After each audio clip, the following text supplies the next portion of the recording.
I don't know why it took me as long, but I'm also thankful that it did, because I felt like, in 2019, when I lost at the USA's, I got second. Everyone and their mother thought I was going to win that. So did I. So, when they called me for second, it was like one of my biggest letdowns in the world. And I remember it was the next day, I texted Matt, it was like around noon. I said, we're doing North Americans next year and I'm not losing. And I literally said to him, I said, we're going 09 Cutler. That's exactly what I said. And he said, game on. And then, unfortunately, that year was when COVID hit. Yeah. So we didn't even know what was going to happen, but we stayed focused. We did the thing. And I'm glad that I won that specific one, because at that time, I felt like, okay, now I'm ready to compete as a pro. Yeah. Versus, if I would have won USA's, maybe I wasn't ready yet. Yeah. So even though it took me, I'd say almost 10 years to turn pro, when I did, You're ready. I was ready. Every prep that we do, we plan to come in and be our best. We plan to come for number one, and that's what we're going to. We do it for this show. We're not changing it for any other show. Out the gate. Yeah, and the first show I did was 6 weeks later, Chicago Pro, and I got fourth. I lost to, at the time, it was Akeem, Justin, and Max Charles. And I remember getting off that stage. We celebrated and had fun. It was because I got fourth for my pro debut 6 weeks later. I just told Matt, I said, those three will never beat me again, and they haven't.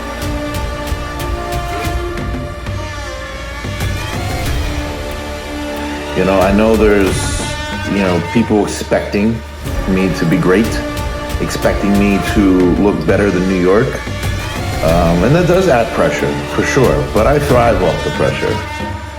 I love pressure. And I know that I'm doing everything that I can to be my best. And that will be presented.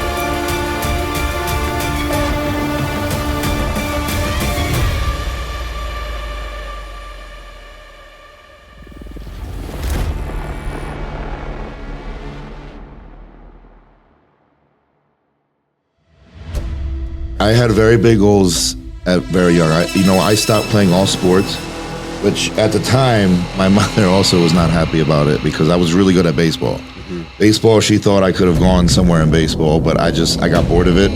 I played it too much, and I didn't enjoy playing on a team. Yeah.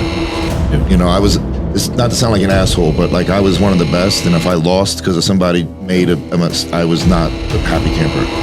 So I took the route of bodybuilding, and immediately, as soon as I did, before I even did my first show, I remember saying, I'm gonna win the Olympia. And that's what I've just been striving for ever since. Yeah. Who was Mr. Olympia at the time? I think when I started, really thinking about, I think it was you. Yeah.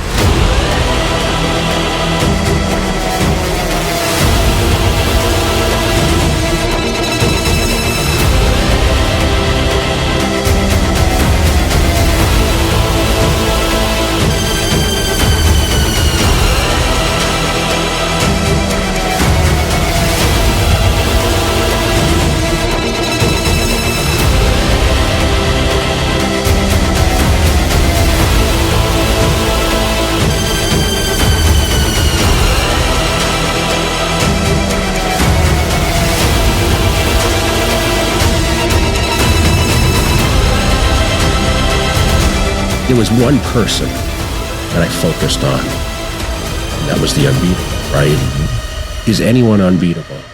No. Everyone's beatable on any given day.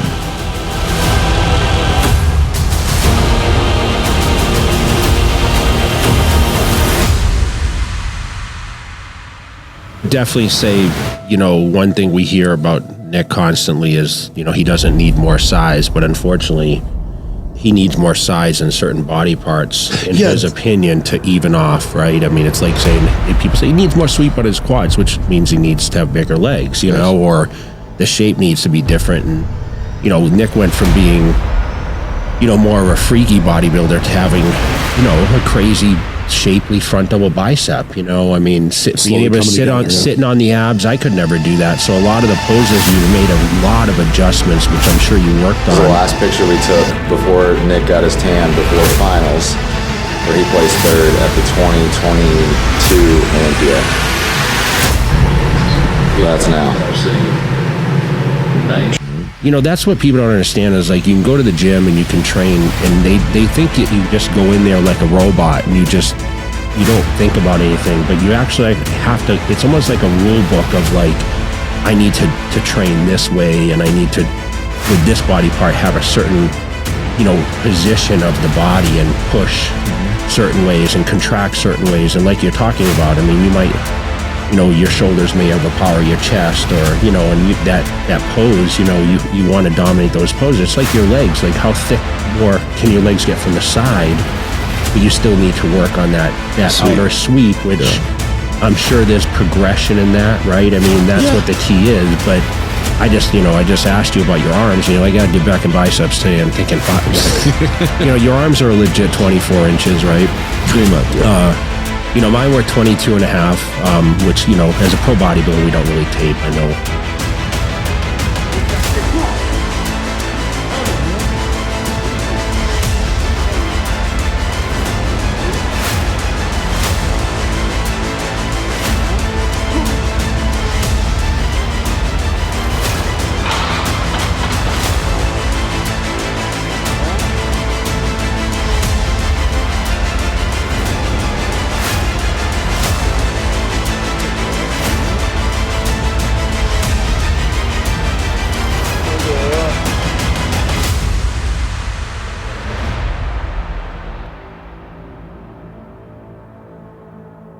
And you're one of the most muscular guys. Your mindset is beyond. I just think that you can will yourself into being the best bodybuilder in the world. And, you know, one thing I know, there's a lot of people, including some judges, that will never doubt your ability. And the question I have with you is, you know, leading into 2023 Olympia, and you hear all this rah, I'm coming this, I'm doing that. What's your mindset?